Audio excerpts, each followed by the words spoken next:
Good morning, good afternoon, and a very good evening to you, wherever you may be. My name is Wajahat S. I'm the Senior Fellow at the Atlantic Council in Washington. However, I am here in New York City with the chairman of the Pakistan Tehreek-e-Insaf, Pakistan's former Prime Minister, the one and only Imran Khan. Good evening, Khan Saab. How are you doing? As good as in the circumstances, living in interesting times. Well, speaking of the times, is your famous exercise regime still in play, considering your bullet injuries and considering your schedule these days with your 150-something court cases? I still haven't fully recovered from my bullet wound because it damaged my nerve in my right foot. So therefore, exercise is very limited.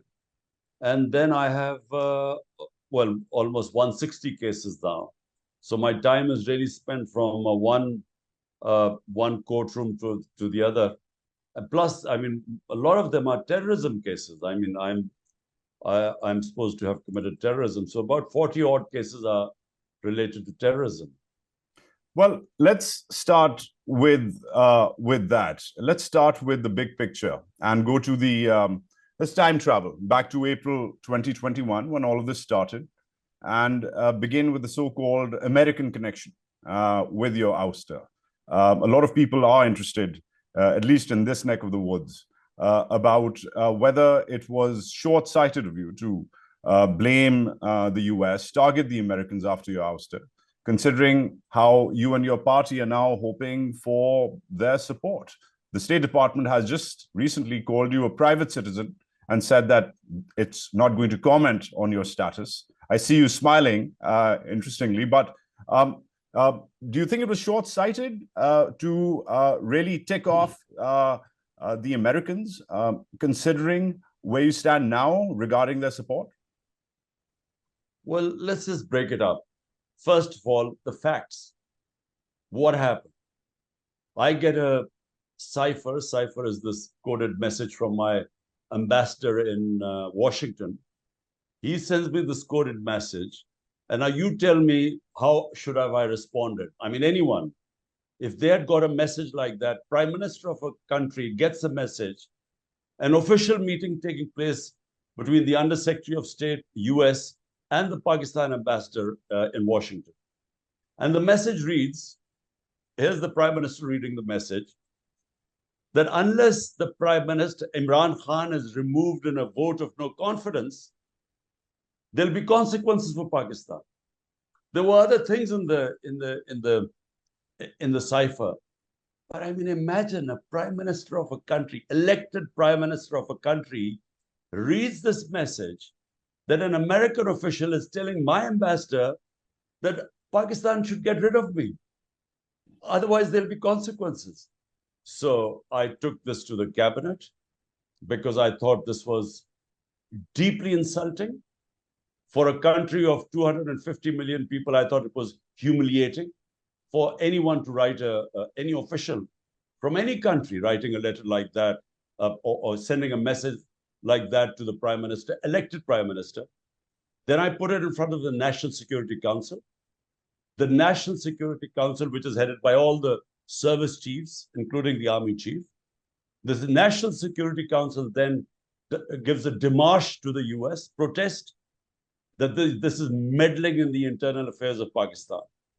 But what happened was that after the cipher, the next day the vote of confidence is tabled in the National Assembly, and within weeks, my government goes. So I basically narrated the fact this is not anti-Americanism. This is a fact. After my government goes, the government of Shahbaz Sharif, who was part of this conspiracy, they then hold a National Security Council meeting.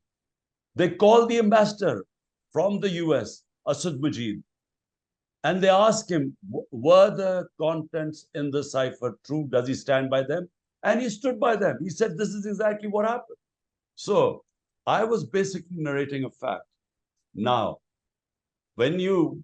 as subsequently things unfolded, it turns out that our ex-army chief, who was then the army chief, General Bajwa, he was actually campaigning through his lobbyist, Husain Haqqani, who was paid $30,000 by my government, he was lobbying with the US to say that Imran Khan was anti-American.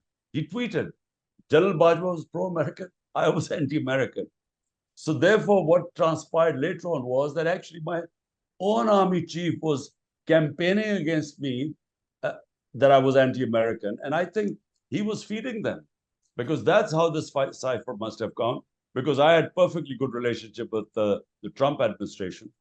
So premised on that, I understand it's a long arc, it's a long narrative, but they say that your positions have been inconsistent. There was first, of course, the letter, then there wasn't a letter, then there was the cipher, which was then admonished by the ambassador himself, Asad Majid Khan. Then there was the Donald Lu connection, the threat by Donald Lu, so to say.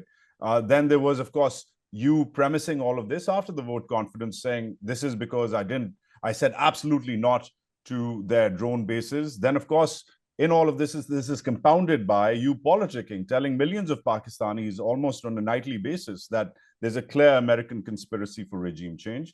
Then comes the Haqqani connection, where you said that he's taken money and he's convinced all of Washington against me. Then you finally put it down in the court of Bajwa, General Bajwa, the former army chief. The question is then, I understand there was a lot happening. It was over months, but today the positioning is quite simple. You said it's less the Americans, it's more Bajwa. That was not where you were a year ago, 14 months ago. And that has hurt your credibility, at least in this neck of the woods in Washington. So would you have done it differently? Well, look, Wajahat, look, I use the word unfolded as things unfolded. At the time, this is first week of March, I received this cipher. And so I didn't immediately talk about the cipher because there was an OIC conference in Pakistan. And I didn't want this thing to break before the OIC conference, which was about 22nd or 3rd of March. And so therefore, after that, on the 28th of March, I first disclosed this. And at that time, I was convinced that, I mean, who would not be convinced reading that cipher?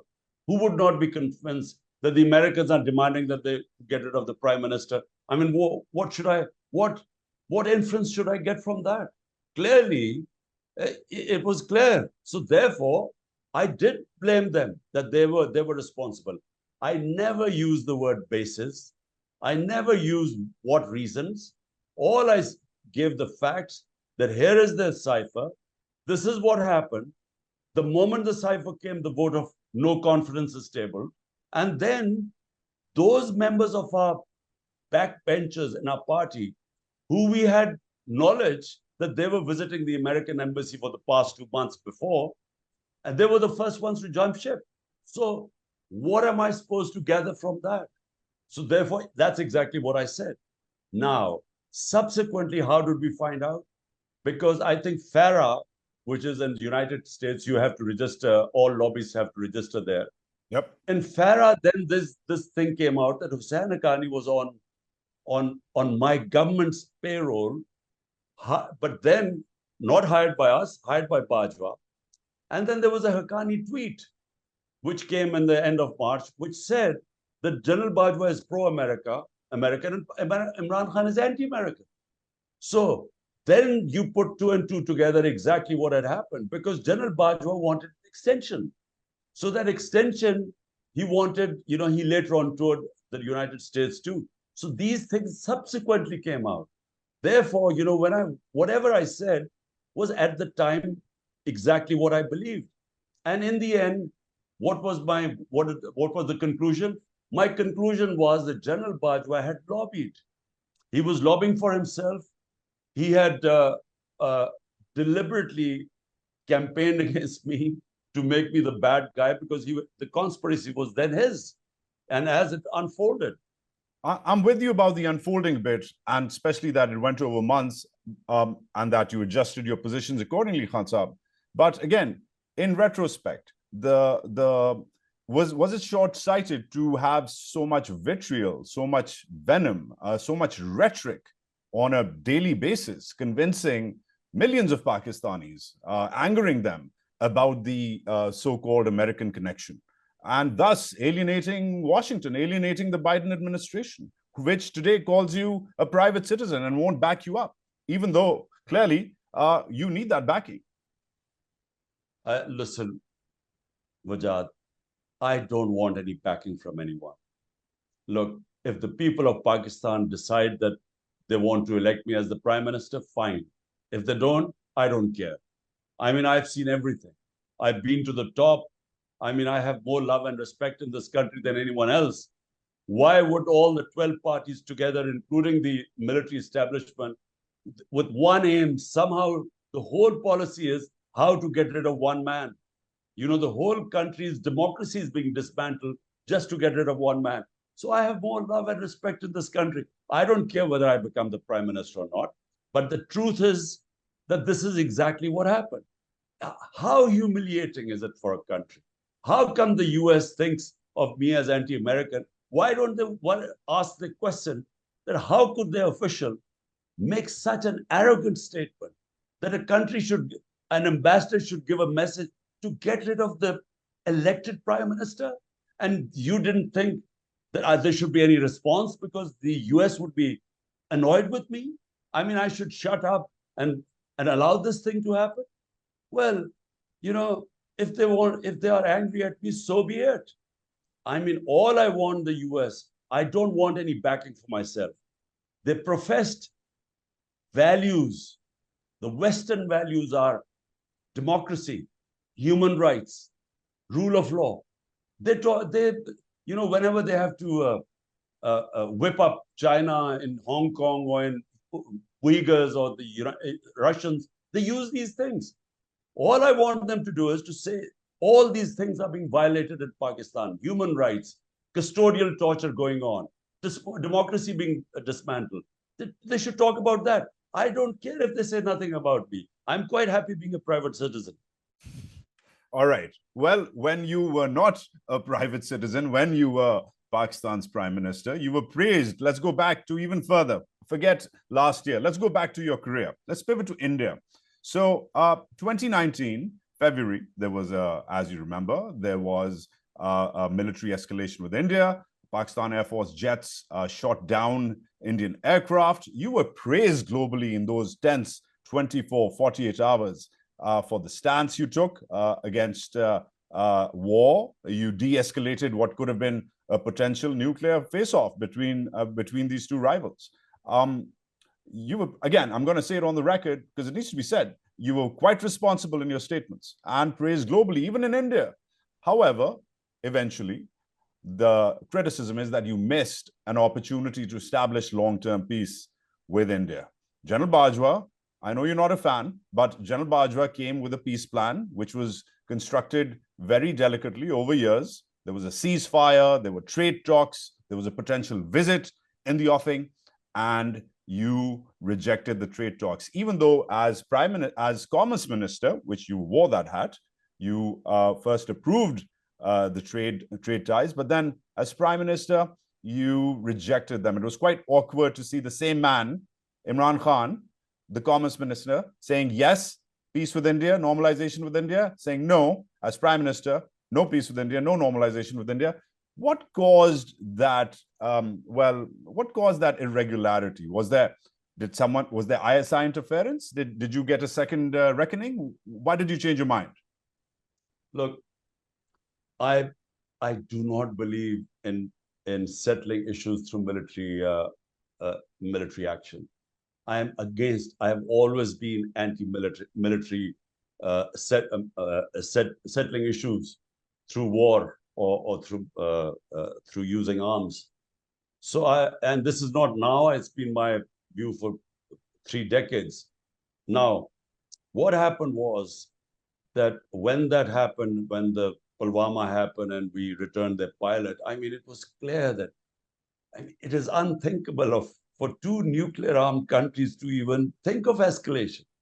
I mean, I am worried about what's happening in Ukraine right now, and I worry that this could go out of hand. So, as someone who is, you know, against nuclear arms and the the idea of the world committing suicide through nuclear war. So what happened was that on 5th February 2019, India took away the statehood of Kashmir unilaterally. Now, we all know that there's a United Nations Security Council, not one, two resolutions on Kashmir, that Kashmir was a disputed territory between Pakistan and India. And through a plebiscite, it was to be decided, the people of Kashmir were supposed to decide. Now, that was the status. Suddenly, on 5th August 2019, India unilaterally got rid of that treaty and the UN resolutions and took away the statehood. So what were we supposed to do? 100,000 Kashmiris have been martyred in this in their quest for independence. And so what was Pakistan supposed to do? Accept the fait accompli, or actually stand with the people of Kashmir who had given such sacrifices? So that's what we decided. And the reason why our relationship, and by the way, I tried my best before then to improve our relationship with India.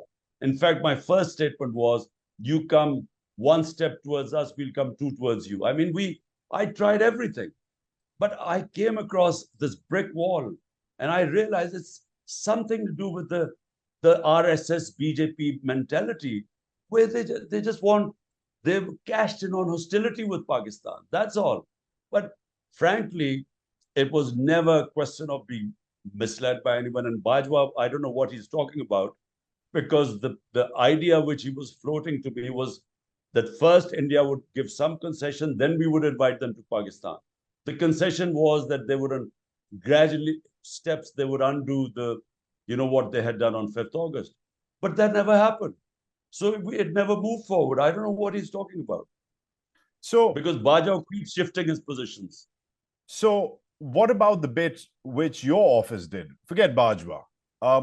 You accepted during all of this, during this potential breakthrough, when there was a ceasefire in place, when there was a visit by Prime Minister Modi in the offing, where you would have hosted him. I mean, if I may, Khan Saab, this is a Nobel Prize being presented to you. And here you are as Commerce Minister. You accept trade talks, and then a few days later, you reject your own trade talks. I'm trying to get to the bottom of, was it forces within the military? Was it the ISI? What did you get intelligence briefings from someone? What caused you to change your mind when you were almost there, along with your chief, in trying to repair ties, even convincing India to back off from Article 370? Look, I don't remember the trade talks. All I know is that there was this supposed to be a quid pro quo. India was supposed to give some concession, give some sort of a roadmap to Kashmir. And I was going to then host Narendra Modi in Pakistan. But it never materialized. So it never went further than that. So that's how it was. Speaking of that era as well, it was around the same time, now recent reports have emerged, that General Bajwa went public. At that time, he said it privately, he said it to a bunch of journalists, that Pakistan has lost military parity with India. Pakistan's tanks are rusted. Pakistan doesn't have the fuel to provide its forces to fight a war. And that's why peace with India is inevitable, because Pakistan can't keep up. You've seen this in recent news items. Did that intelligence, did that briefing from your Chief of Army Staff ever come to your office? Did he ever consult you or confront you with this data? Look, even if that was the case, for an army chief to make these statements is so ridiculous. What army chief makes these foolish statements? Even if it is the case. So, number one, yes, General Bajwa would make these statements, but I mean, for an army chief, he's basically saying that, he's basically saying we are just too weak. You never make such a statement. But more to the point, who wants war with India? I mean, why would we want war with India? Why would anyone want to see a confrontation between the two countries? The thing is, like two civilized countries, we should solve our issues through dialogue. And if we can't solve them through dialogue, we just keep talking. But war is never an option. So, firstly, war is not an option. Secondly, for army chief to keep saying that, we are basically, he says, I mean, to say, I can't imagine an army chief saying such a stupid thing as that. But you were not privy to it. He did not inform you of this lack of security preparedness vis-a-vis India. No, he used to talk about it frequently. All I'm saying is that why would he talk to journalists about this? This is supposed to be a secret. Would you disclose if you have a problem with another country and our problem is Kashmir? Would you make a statement like that if you're the army chief? No, you wouldn't say that. You would say we are ready to defend our country, even if you can't, but you would say that. So all I'm saying is from an army chief to make a statement, I mean, what more can I say? So moving on from India, let's pivot back to our friends and allies. Now, of course, you had very warm ties with regional leadership, with Mahathir, of course, with Erdogan. You made a lot of friends, especially in the OIC community. But two or three things. Firstly, they say that the moment Imran Khan lost the Americans was the day after the Taliban took over, when he went to a hotel in Islamabad and said, "Oh, the Afghans have broken the shackles of slavery."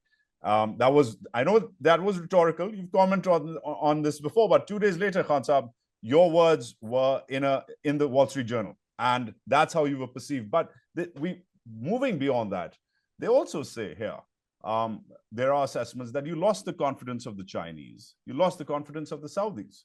Early on in your tenure, Razak Dawood, your senior advisor, said, we're not happy with the lack of transparency with CPEC, nor is the skipper. He said that. Then he rolled that back.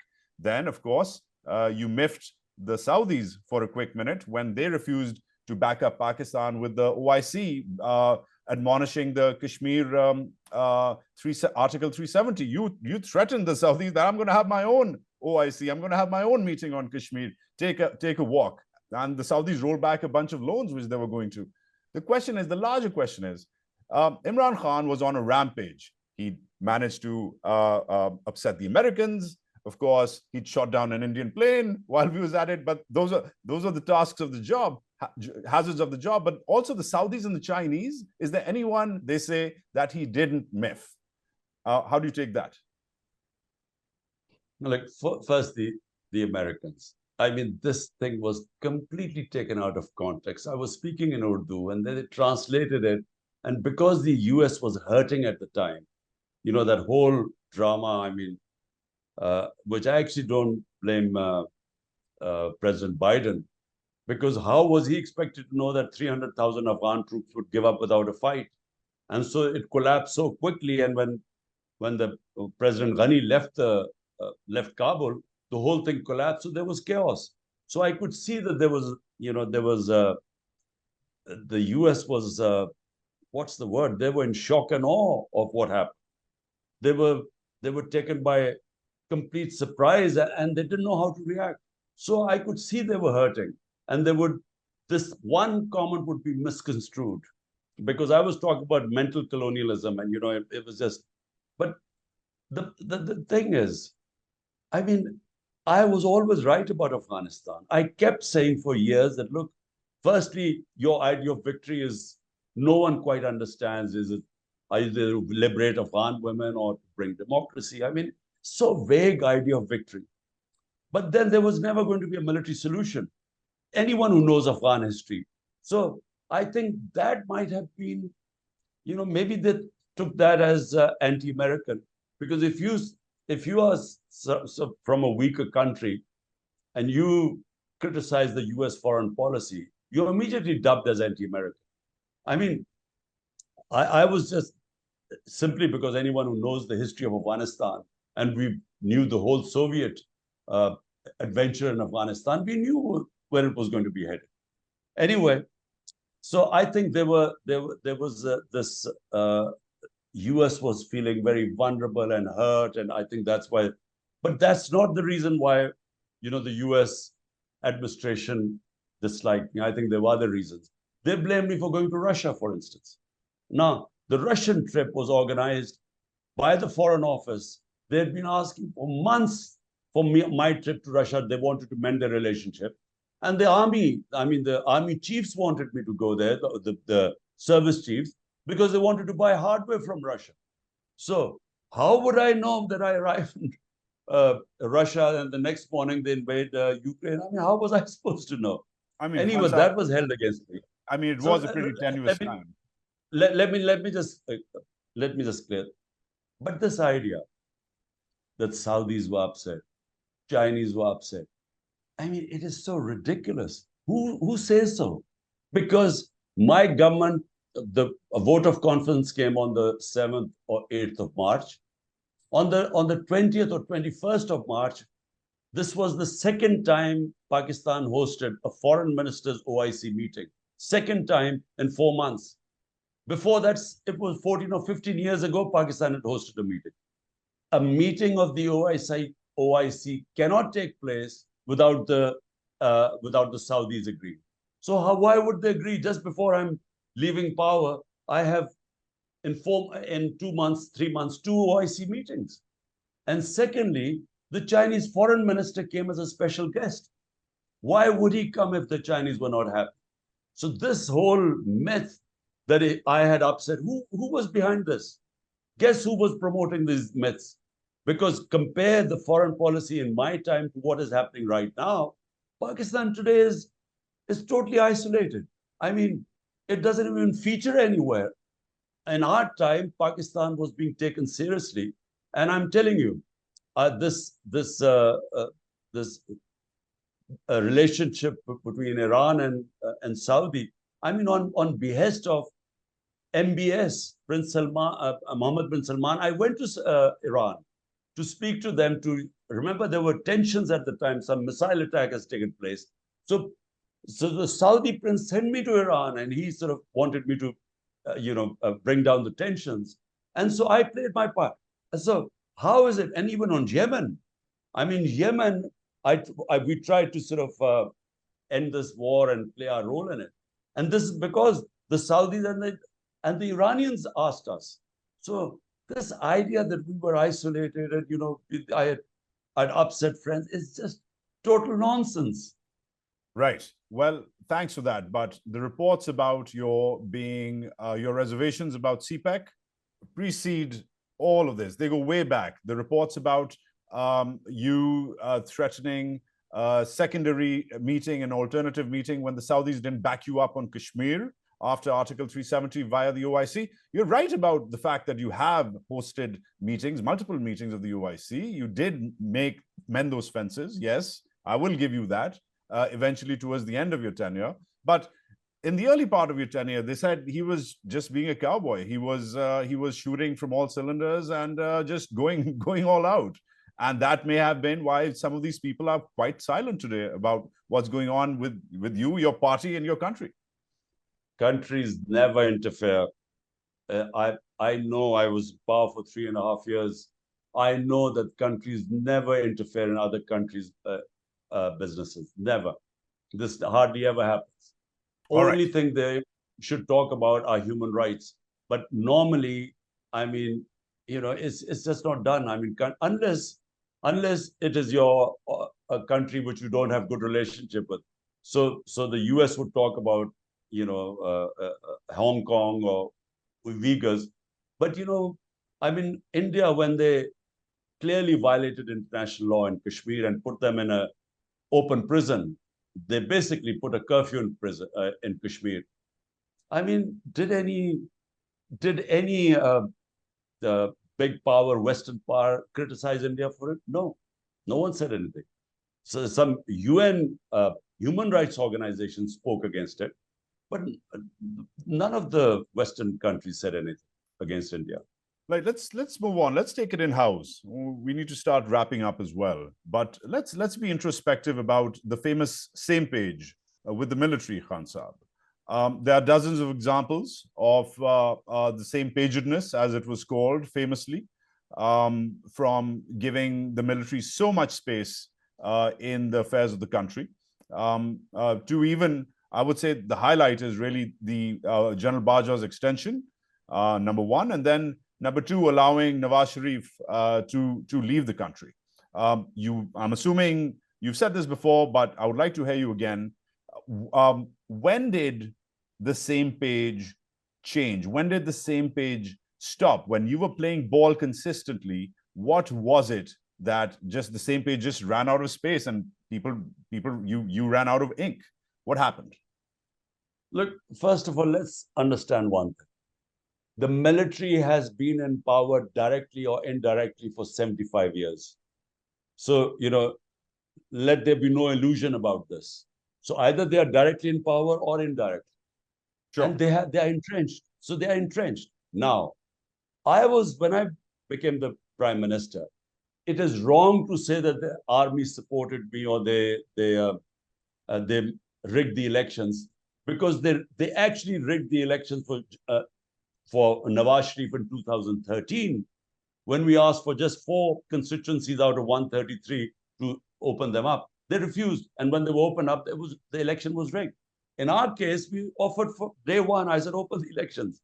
So army didn't oppose me, but they didn't rig the elections for us. But I knew from day one that I had to work with them.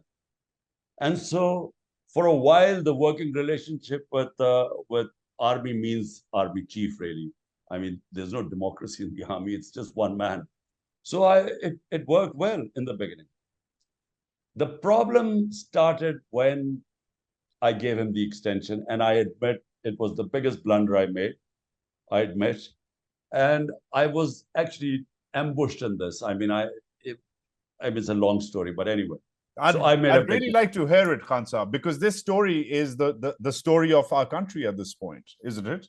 I mean, Imran Khan comes in on a mandate where he can do pretty much everything he wants, and yet he gives a man of a limited reputation an extension, then allows his rival Nawaz Sharif, his lifelong rival, to leave, even though you came in on the platform of justice. So let me clarify.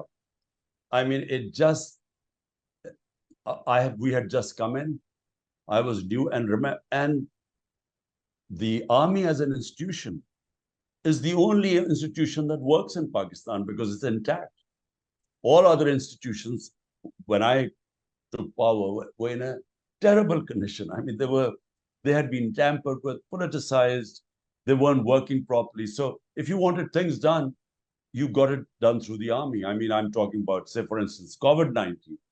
We wanted logistics support. We wanted the whole country to data from all the hospitals. I'm just giving an example.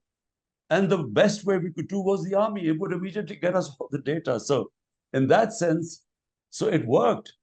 It worked. We did well in the beginning, The only problem is after the extension, what happened? There was a different General Bajwa. And the problem what I faced with him is that my whole platform was bringing the powerful under the law. So rule of law is what I started off 27 years back. And when I tried to bring the powerful under the law, I discovered that unless General Bajwa wanted it, I couldn't do it. So because NAB, the Accountability Bureau, was controlled by him. So we had no control over what was going on. All these guys who are now in the government, they would blame me for their corruption cases. But we inherited all the corruption cases. But Khan so what was happening was, didn't you let the fox into the hen house? Let me first complete. So because he controlled the Accountability Bureau, I could not bring the powerful under the law because I was helpless, and he didn't want to, because he was already dealing with them. So one page was good. It went on, and then I worked with him. I realized that if he didn't want accountability, I was stuck. But our main priority at the time was the economy, because we had 2 years of COVID. Everywhere the world, the impact of COVID-19 and the commodity super cycle. So the whole concentration was there. And so as far as the economy went, we did the best economic performance in the last 17 years, our last 2 years. We grew at almost 6%. But General Bajwa at some point decided to change horses. I didn't, I didn't betray him. He decided to change horses, and he's the one who pulled the rug under my feet. But I'm personally shocked that for a man who used to threaten to walk away from his own team if he wasn't allowed to pick it, if he wasn't allowed to literally pick his own men in his own cricket squad, they've written about you about this. You have written about this. Someone who is so adamant about control, about his vision, about his strategy, when it's interfered with, is now saying that he was new, he was inexperienced. And the same page, I understand the same page about COVID. I'll give you that, for example, right? But I don't understand the same page about pretty much every contract going to the FWO, or tons of generals going on as ambassadors, or even a colonel running PTV. I mean, you had the wherewithal, you had the manpower, you had the mandate, and yet you just kept on ceding them space and eventually ended up in a situation where you led the fox into the henhouse. So is there regret? Is there regret about your decision making? Well, the only thing, when I look back, and I've said this before, if I had to go back again, I would not, bearing in mind that I wanted to bring in reforms. Main reform is rule of law, bringing the powerful under the law, which has never happened in Pakistan's history before. The powerful are above law, and the masses have no access to justice. So that was my main theme. I discovered that unless you have a powerful mandate by the public, the public must give you a strong mandate. You must have a strong government. Only then can you implement your reform program. Unfortunately, I had a weak coalition government. So the moment I used to go after the powerful, the problem used to be to keep my majority intact. And we could only keep our majority intact by telling the army, I mean the ISI, look, you must make sure that my members appear for voting. This is what happened. Now, with hindsight, I should have immediately called for elections. And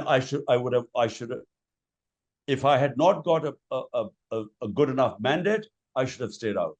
Because it is not possible. If you want a reform program and take on the big mafias, you cannot do it if you have a coalition government with a thin majority. You can't do it. So that is the mistake I made. And that's why I became more and more dependent on the army chief, because he could, get a budget passed, because they could then tell they had the clout. It's exactly what's happening right now. If the military withdraws support, this coalition would fall apart in days. So speaking of current affairs, coalitions, electoral politics, Khan Sahab, leadership is the undergirding of all of this. And currently, I see the PTI's flag right behind you, and the PTI is a shadow today of what it was just a few weeks ago. People have left in droves. Just this morning, you were kind enough to send me a story by the New York Times about how people are leaving in droves. They're being forced to leave in droves. Some of your old guard has stuck around. Most of your electables, of your new guard, who you praised so highly, you gave them higher office and appointments, they've left. And yet, this brings me to the question of leadership, where, again, a man who was famous for his captaincy on the cricket field, who used to claim that, listen, trust me, I can put together the right unit. This is what they pay me for. This is what I do.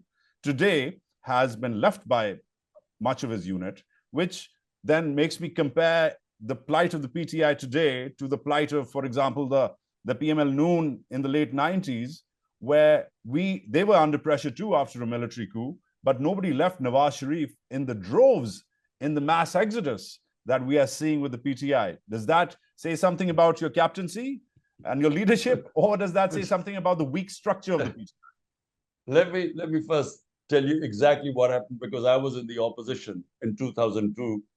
The entire PMLN became PMLQ. So there were only 10 members left. What are you talking about? Nawaz Sharif was left by his entire party, which formed government under PMLQ. So, I mean, I'm just correcting you. Well, they went through a couple of years of jail, some of them, Not like a couple of No, weeks in no, jail. it's not true. There were about five or 10 people who went to jail. This time, I mean, what people have gone through now, they've been thrown in jails and they've been shut in these small cells with a lot of people and death cells. I mean, their business have been destroyed. They've been warned. I mean, their families have been threatened. This has never happened in this country before. What the way they have been making people leave my party, it's unprecedented. But Wajahat, my today PTI is stronger than ever in its history. PTI today is the strongest party in Pakistan's history. Why? Because PTI has the biggest vote bank. It doesn't matter if people leave you. If electables leave you, it doesn't matter. I'll just give you an example of Punjab. We gave almost 400 tickets in the Punjab election. Punjab is 60% of Pakistan, the provincial. So I gave 400 tickets. Only 40 people have left. And you know what about the rest? They're all hiding. None of them are staying in their houses. Their houses are broken in, the relatives are picked up, their businesses are shut, and yet out of 400, only 40 people have left. Why aren't they leaving? Because they all realize that the moment they leave the party, it's the end of their politics. Because the people in this country have never stood with any party as they stand with PTI today, which is why you have the whole government machinery, the whole intelligence agencies, all institutions, one-point agenda, somehow to dismantle PTI, and they're failing because the vote bank is growing. Rather than the vote bank shrinking, the vote bank of PTI is growing, which is why people are not leaving us. You would imagine, it's never happened here before. My sister's houses have, the police has gone in there. They picked up the servants when the son was there. I mean, one sister has a huge corruption case thrown on her. She was not even in government. So my house, my wife, the cases against my wife, they've gone after everyone. So they're doing this to all ticket holders. Despite all that, people are not leaving the party. Only a few people you see have left. But Khan Saab, they're saying you tried to trigger a coup. They're saying you've been in touch with the former army officers. They were saying you tried to divide the ranks of the world's 5th largest military, which begs the question: have you been in touch with, for example, General Faiz? I know you've been in touch. You were in touch with General Bajwa even after your ouster, and you said so accordingly, which surprises me, by the way. The same man who kicks you out, you end up trying to negotiate with him, but. Are you in touch with General Faiz? Have you been in touch with military brass? Because that's what they say. They say this man is troubled and he thinks the rules don't apply to him. And he tweets, his party tweets, that he's a red line. Why can't he turn up to court like everybody else has since Maulana Muhammad Ali Johar? Pakistani or Indian Muslim leaders have suffered court cases and have gone to jail. What's so special about Imran Ahmad Khan Niazi? That's what they say. Special, I have 160 court cases. 160 cases against me. And I do nothing, but most of my time is going from one court to the other to get bail. Tomorrow again, 19 cases tomorrow, I'm trying to get bail. 19 cases. It's never happened in our history before. No political leader has ever had, at the age of 70, he does not have one criminal case, and suddenly in the last few months, he has 170 cases, 160 cases. People have known me for 50 years. They've just slapped a murder case on me. People know me. So I repeat, the only time I couldn't go to attend the courts when I was shot and I was housebound, and they knew about it. They knew my reports. I had my leg broken, so therefore I couldn't attend. But since I've recovered, I attend every case. Now, I have never. The only people I knew in the army, one was General Faiz, the other one was General Bajwa. Faiz, because he was the ISI chief, I had to deal with him. General Bajwa, because he was the army chief. I dealt with Bajwa after I was ousted, only for the sake of Pakistan, because I wanted to ask him, where are we headed? because at the moment, we are going nowhere. The country is going into a black hole. They have no policy. The only policy is to get rid of Imran Khan. That's no policy. I mean, what is the future of Pakistan? The reason I met General Bajwa was, look, the only way ahead are free and fair elections, which will bring political stability. And that then will bring economic stability. Right now, we have the worst economic indicators in our history. The country is going down. We are heading towards default. We already have 38% inflation. We're heading towards hyperinflation. So my talks with Bajwa only for the country and trying to make him understand that unless you have elections, you will not have political stability. General Faz, I might have spoken to him 3 times since I left government and since he was not the army chief. The ISI chief. This is all nonsense. They are just trying to get rid of me because for some reason, the current army chief has decided that whatever happens, I cannot come into power. So they're throwing all these things on me. I mean, I'm going to be their army court, these military courts. The reason why these military courts have been set up is to try me, because in civil courts, there's no way any of these bogus cases can throw me in jail. So that's why all this is going on. These conspiracy theories. I don't know anyone in the army. I don't know any of the generals. I had no business with them. It was not my job to know, except the ones I was dealing with. I don't know the other generals. Khan Saab, about the current army chief, you singled him out after you were released from prison. Last question, please, Wajahat. I have to go. It's 11 o'clock. Sure, Khan Saab, thank you. So then I'll compound this question with another question. I'll give you 1.5 questions. One, you singled out the army chief. You said it's not about the army, it's about one man. What's the problem here with him? Was it because you sacked him when you were prime minister, when he was ISI chief? Does it go back to that episode? That's question number 1. What's the beef here between you and General Munir? I'd like to know, because you said that there's beef. So that's question 1. And then question 2, Khan Saab, before I let you go. What would you do differently?